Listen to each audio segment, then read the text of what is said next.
Hello everyone, and in this video we will revisit highlights from our former masterclasses. This one was with Vishy Anand back in 2021, and well, we've discussed a couple of games of Vishy, and the position you have on the screen was, well, it's a position from one of the variations, so it did not happen in the game. But anyway, it's a nice tactical solution White has here. Once again, if you'd like to try to solve it yourself, just pause the video and try to look for the right move. If you'd like to listen to our thinking process, just go ahead, and once again, the solution to this will be given at the end. What would you play here for White?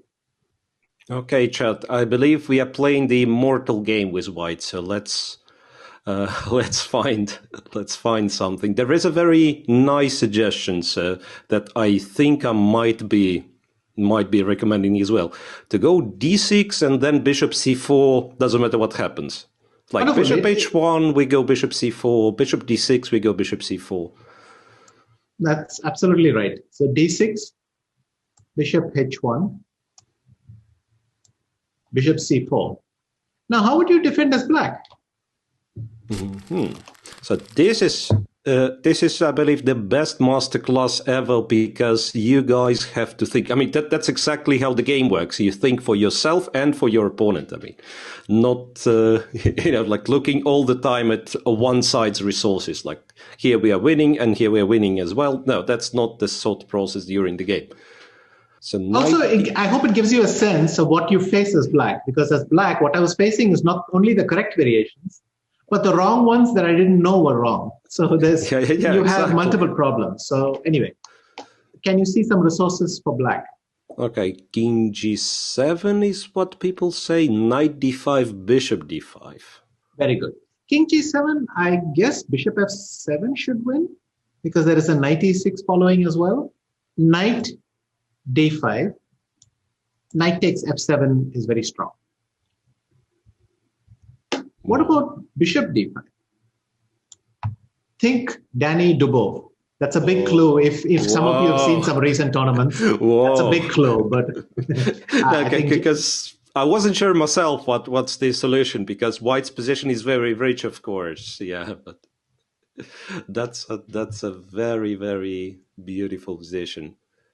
Yeah, it's just that people immediately, apparently we have a lot of chess enthusiasts who are following Dubov, because immediately queen g6 is spammed. I'm afraid it's a little bit too early for an immediate queen g6. Okay, this move, and then you do queen g6 check. Then you do Dubov. Yeah, the Dubov move. Okay, for those of you who didn't catch the reference, this is Dubov Karyakin. But of course not in this position. And okay, I wanted to share it, that's all.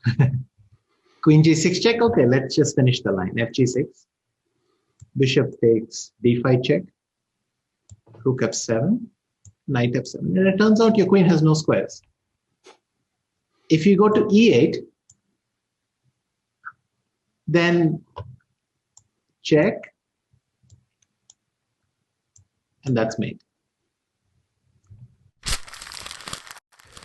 So hope everyone is clear with the solution of this position. So once again, White gets a decisive advantage if he goes d6.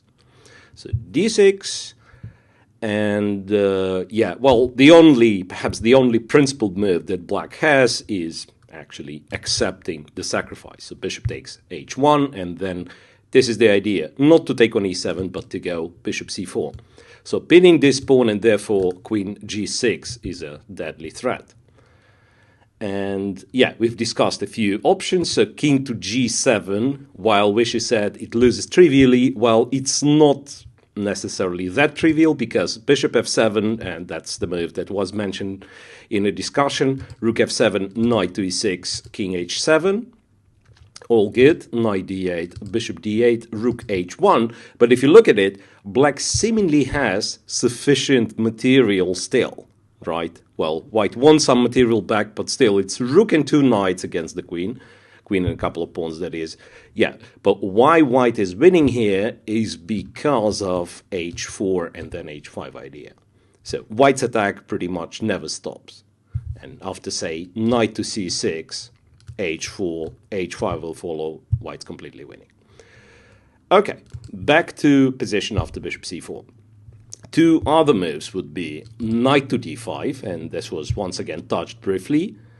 Knight f7, king f7 is the strongest, and then white doesn't really win immediately, but gets winning position with simple measures. So take the bishop, take the knight, take the rook, and that's pretty much it. And the trickiest and also the nicest line is, of course, bishop to d5. So bishop d5, rook d5, and queen to g6, so sacrificing another exchange, and then the queen for just one pawn wins the game. Bishop to d5, rook f7 is the only move, and knight takes f7 is absolutely amazing. Now, well, that's the line that Vishy gave us, queen e8, knight to g5, and knight h7 checkmate. Very nice, and also worth mentioning, if queen goes to c8, then white just wins with a silent move. d6 to e7, and, well, a lot of threats. Knight g5, a checkmate is threatened. Knight d6, winning the queen is threatened. White is completely winning. Hope you enjoyed this one, and see you guys in the next video.